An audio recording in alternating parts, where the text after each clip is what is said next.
নামাজের বাইরের সময় আমার গ্যাসের একদম সমস্যা হয় না, কিন্তু অজু করার সাথে সাথে আমাকে এই সমস্যার সম্মুখীন হতে হয়। অনেক কষ্ট করে অজু ধরে রাখতে হয়। কি করতে পারি একটু দয়া করে বলবেন? নিয়ত না করে রোজা রাখলে রোজা হবে কিনা? রোজা রেখে থুতু গিলে ফেললে কি রোজা ভেঙে যাবে? স্বামীর জৈবিক চাহিদা পূরণ করতে স্ত্রী অক্ষম হলে স্ত্রীর করণীয় কি?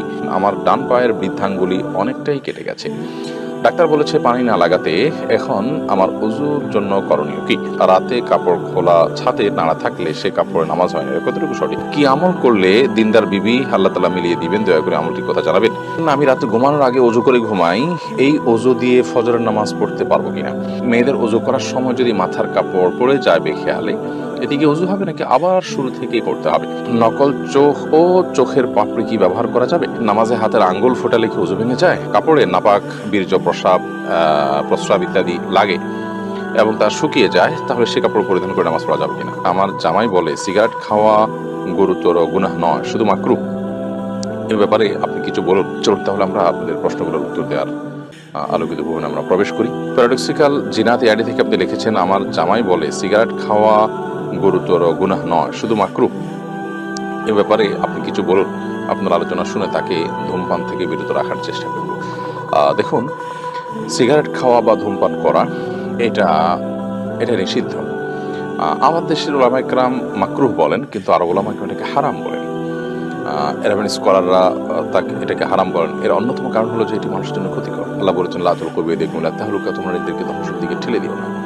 অতএব নিজেকে ক্ষতির মুখে ঠেলে দেওয়া, নিজেকে বিপদের মুখে ঠেলে দেওয়া, নিরেট ক্ষতি যেটাতে, এরকম কিছু গ্রহণ করানোর জন্য গুনাহের কথা। মোহাম্মদ আব্দুর রাজ্জাক আপনি লিখেছেন, কাপড়ে নাপাক, বীর্য, প্রস্রাব ইত্যাদি লাগে এবং তা শুকিয়ে যায়, তাহলে সে কাপড় পরিধান করে নামাজ পড়া যাবে কিনা? বীর্য যদি লাগে, সে বীর্যকে যদি শুকিয়ে যায় এবং শক্ত হয়ে যায়, সেটাকে খুঁচিয়ে যদি উঠে ফেলানো যায়, তাহলে তাদের সালাত আদায় করা যাবে, যদিও কিছু আলামত তাও থেকে যেতে পারে। তারপর সেখানে সালাত আদায় করা যেতে পারে। বীর্য পবিত্র করার জন্য পানিতে পবিত্র করাই যাবে। আর এর বাইরে এরকম খুঁচিয়ে তুলে ফেলা, এটাও বীর্য পবিত্র করার একটা পদ্ধতি। আর প্রস্রাব এবং এই জাতীয় নাপাক যেগুলো লাগে, যেগুলো খুঁচিয়ে ওঠার মতো নয়, সেগুলো লাগার পর ওই কাপড়কে ধুইতে হবে। ধোয়ার পর সেটি পাক হবে। যে জায়গা লেগেছে সেই জায়গাটুকু ধুলেই ইনশাআল্লাহ বিদিনা পাক হয়ে যাবে, অর্থাৎ নাপাকটা দূর করতে হবে। এরপরে মেহরুবা হক আপনি লিখেছেন, নামাজে হাতের আঙ্গুল ফোটালে কি অজু ভেঙে যায়? নামাজে যদি হাতের আঙ্গুল ফোটানো হয়, তাতে অজু ভাঙবে না, সালাতও ভাঙবে না, কিন্তু এটা মাকরুহ হবে এবং সালাতকে ত্রুটিযুক্ত করবে। কারণ প্রথমত এমনিতে আঙ্গুল ফোটানো এটা ভালো কোনো বিষয় নয়। দ্বিতীয়ত সালাতের মধ্যে যেটা করবেন সেটা আপনার সালাতের যে খুদু আছে, সে খুজুর খেলাফ হবে। যে পরিমাণ নীরবতার সাথে সালাত আদায় করা দরকার, তার পরিপন্থী হবে, তাই সেটি করা উচিত হবে না। উম্মে ফারহান আপনি লিখেছেন, নকল চোখ ও চোখের পাপড়ি কি ব্যবহার করা যাবে? না, এগুলো আল্লাহর সৃষ্টিতে পরিবর্তনের শামিল হবে এবং সাজগোজ এই গণ্ডিতে থেকে যে করা যাবে, এটা তার মধ্যে পড়ে না। এটা হলো একরকম আপনার লৌকিকতার বাইরেও, এটা হলো এক ধরনের মানুষকে ধোকায় ফেলে দেওয়া, যা বাস্তব নয় সেটা প্রকাশ করা। সাইদা আক্তার আপনি লিখেছেন, মেয়েদের অজু করার সময় যদি মাথার কাপড় পড়ে যায় বেখেয়ালে, এদিকে অজু হবে নাকি আবার শুরু থেকেই করতে হবে? মেয়েদের মাথার কাপড় পরার কারণে অজুর কোনো ক্ষতি হবে না এবং অজু অবস্থায় মাথা কাপড় থাকাও কোনো জরুরি বা আবশ্যক কোনো বিষয় নয়। বরং আমাদের মনে রাখতে হবে যে মেয়েদের অজু করার সময় যখন তারা মুখ ধৌত করবেন, তখন তাদের তো চুলের গোড়া পর্যন্ত, কানের লতি পর্যন্ত পৌঁছাতে গিয়ে কাপড় ভিজে যেতে পারে। তখন বরং মাথার কাপড় খোলাটা অযৌক্তিক নয়, বিশেষ করে যখন কোনো মাহরাম পুরুষ তাকে দেখার কোনো আশঙ্কা না থাকবে। আর দ্বিতীয়ত, যখন তারা মাথা মাসা করবেন, তখন যদিও মাথা কাপড় ফেলানো ছাড়া হাত ভিতর দিয়েও হতে পারে, তারপর অংশ মাথা কাপড় ফেললে খুব ভালোভাবে মাসা করা যায়। বিধায় মাথার কাপড় ফেললে অজুর কোনো ক্ষতি হবে না, এর কারণে অজুতে কোনো ত্রুটিও তৈরি হবে না। তামিম আলিফ আপনি লিখেছেন, আমি রাতে ঘুমানোর আগে অজু করে ঘুমাই, এই অজু দিয়ে ফজরের নামাজ পড়তে পারবো কিনা? রাতে আপনি ঘুমানোর আগে অজু করে ঘুমান, খুব ভালো কথা। কিন্তু আপনি যখন ঘুমিয়ে পড়েন, তখন তার অজু ভঙ্গ হয়ে যায়। বিধায় এই অজুতে আপনি ফজর নামাজ কিভাবে পড়বেন? আপনাকে আবার ফজর নামাজ পড়তে হবে। মানুষ ঘুমিয়ে গেলে সেই ঘুম তার অজু ভঙ্গের কারণ হয়। তামিম আলিফ আপনি লিখেছেন, রোজা রেখে থুতু গিলে ফেললে কি রোজা ভেঙে যাবে? রোজা রেখে যদি আপনি থুতু গিলে ফেলেন রোজা ভাঙবে না, তবে থুতু একত্র করে এরপর আপনি গিলছেন, এরকমটি করা অনুচিত এবং মাকরুহ। এমডি সবুজ আপনি লিখেছেন, কি আমল করলে দিনদার বিবি আল্লাহ তাআলা মিলিয়ে দিবেন, দয়া করে আমলটির কথা জানাবেন। নেককার স্ত্রী পাওয়ার জন্য নিজে নেককার হওয়ার চেষ্টা করবেন, নেককার মানুষদের সাথে উঠা বসা করবেন, সেরকম চেইন মেনটেন করবেন যারা নেককার, তাহলে তাদের মাধ্যমে আপনি নেককার স্ত্রীর সন্ধান পাবেন। সেই সাথে সূরা ফুরকানের ৭৪ নম্বর আয়াতে যে দোয়া আছে সেটি পাঠ করবেন, নিজের জীবন সঙ্গী যেন নেককার হয়। রব্বানা হাব লানা মিন আজওয়াজিনা ওয়া যুররিয়াতিনা কুররাতা আয়ুন ওয়াজআলনা লিল মুত্তাকিনা ইমামা। বিশেষ করে করবেন। তাসলিমা খানম আপনি লিখেছেন, রাতে কাপড় খোলা ছাদে নাড়া থাকলে সে কাপড়ে নামাজ হয় না, এটা কতটুকু সঠিক? না, এরকম কোনো কথা সঠিক নয়। যদি রাতে কাপড় খোলা ছাদে থাকে বা খোলা বারান্দায় থাকে তাতে নামাজ হয়ে যাবে। নাপাক লাগলে সে নামাজ হবে না। এখানে নাপাক লেগেছে তার কোনো প্রমাণ তো নেই, বিধায় এ ধরনের কথা বিশ্বাস করার কোনো কারণ নেই। মোহাম্মদ হানজালা আপনি লিখেছেন, আমার ডান পায়ের বৃদ্ধাঙ্গুলি অনেকটাই কেটে গেছে, ডাক্তার বলেছে পানি না লাগাতে, এখন আমার ওযুর জন্য করণীয় কি? বৃদ্ধাঙ্গুলির ওই জায়গাটা যদি ব্যান্ডেজ থাকে বা যেভাবে হোক পানি লাগানোর অসুবিধা হয়, তাহলে আপনি মুখ ধোবেন, হাত ধোবেন, যথারীতি ডান পা, যে পা সমস্যা আছে, যে পা সমস্যা নেই সে পা ধোবেন, যে পায়ে সমস্যা আছে ওই পাও ধোবেন।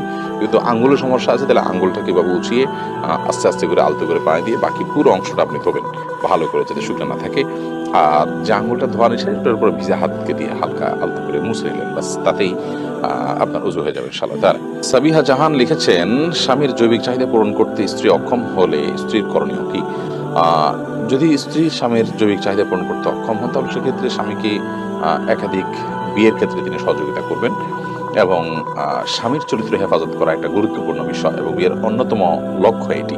তো সে লক্ষ্য যদি পূরণে অপারগ হন তিনি, তাহলে সেক্ষেত্রে স্বামী গুনাহের দিকে যেতে পারেন, চরিত্র নষ্ট হতে পারে। সেই জায়গা থেকে স্বামীর জন্য দ্বিতীয় বা তৃতীয় স্ত্রী ব্যবস্থা করা এবং সেটার জন্য মানসিক সম্মতি দেওয়া, তাকে সহযোগিতা করা, এটা কর্তব্যের অংশ। এমনি আমির হোসেন আপনি লিখেছেন, নামাজের বাইরের সময় আমার গ্যাসের একদম সমস্যা হয় না, কিন্তু অজু করার সাথে সাথে আমাকে এই সমস্যার সম্মুখীন হতে হয়, অনেক কষ্ট করে অজু ধরে রাখতে হয়, কি করতে পারি একটু দয়া করে বলবেন।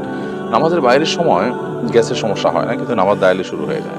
এটা কোনো দুষ্টজনের উপদ্রব কিনা, লাগমাজিগির কারণে কিনা, সেটা আপনার দেখা দরকার এবং সেটার জন্য আপনি রাকিদের শরণাপন্ন হয়ে ট্রিটমেন্ট করা উচিত। বিশেষ করে কোরআন কারিমের তেলাওয়াত, জিকির পরিমাণ বাড়িয়ে দেওয়া উচিত।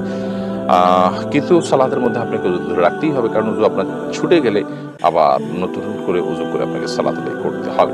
এমনি কারাম হোসেন আপনি লিখেছেন, নিয়ত না করে রোজা রাখলে রোজা হবে কিনা? না, নিয়ত ছাড়া কোনো আমল আল্লাহর কাছে গ্রহণযোগ্য হবে না। ইন্নামাল আমালু বিন্নিয়াত। বিধায় আপনি সারাদিন না খেয়ে থাকলেন এবং না খেয়ে থাকাটা হয়তো আপনার গ্যাসের কারণে, অসুস্থতার কারণে, কিংবা কোনো ডায়েট করার জন্য, কিংবা খাদ্যের অভাবের কারণে আপনি না খেয়ে থাকছেন। তো এই না খেয়ে থাকাটাকে আপনি ইবাদত হিসাবে গণ্য করতে পারবেন না এবং এটা হিসাবে গণ্য হবে না যদি আপনার মধ্যে রোজার নিয়ত না থাকে। হ্যাঁ, আপনি যেটাকে যথাসময় রোজার নিয়ত করেছেন, দুপুরে 10টা পর্যন্ত 9টা পর্যন্ত আপনি খান নাই, এরপরে আপনি নিয়ত করেছেন ঠিক আছে আজকে তাহলে আমি রোজা রাখলাম। এই যে নিয়ত করলাম, রোজা রাখলাম, যে আমি না খেয়ে থাকছি আল্লাহকে খুশি করার জন্য, এটি একটা ইবাদত, সেই হিসাবে না খেয়ে থাকছি, তাহলে সেক্ষেত্রে আপনার সওয়াব হবে। এমডি শরীফ এবি আইডি থেকে আপনি লিখেছেন, আমি একটু মোটা হওয়ার কারণে ওয়াশরুমে হাই কমোড ব্যবহার করতে হয়। হাই কমোড ব্যবহার করলে অনেক সময় সেই কমোডের পানি শরীরে লেগে যায়। এখন কি শুধু পানি দিয়ে শরীরের ওই স্থান পরিষ্কার করলেই শরীর পাক হয়ে যাবে?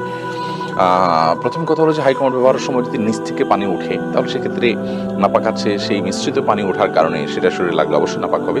সেখানে আপনি স্প্রে দিয়ে যদি ধুয়ে ফেলেন ওই জায়গাটা, তাহলে সেক্ষেত্রে আপনার রানে বা যেখানে পানি লাগলো সেই জায়গাটা ধুয়ে ফেললে আপনার পাক হয়ে যাবে, কোনো অসুবিধা নেই।